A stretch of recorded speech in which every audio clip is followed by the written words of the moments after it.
SSFC has been shut down.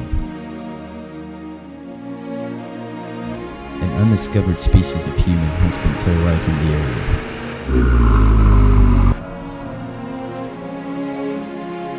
Scientists call it the primitive man-beast. Locals call him George.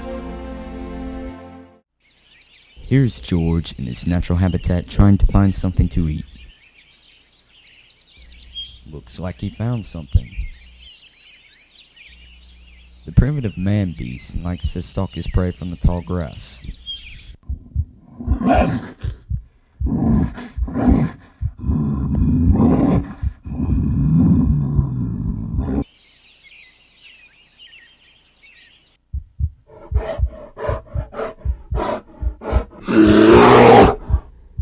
George is now in pursuit of his prey.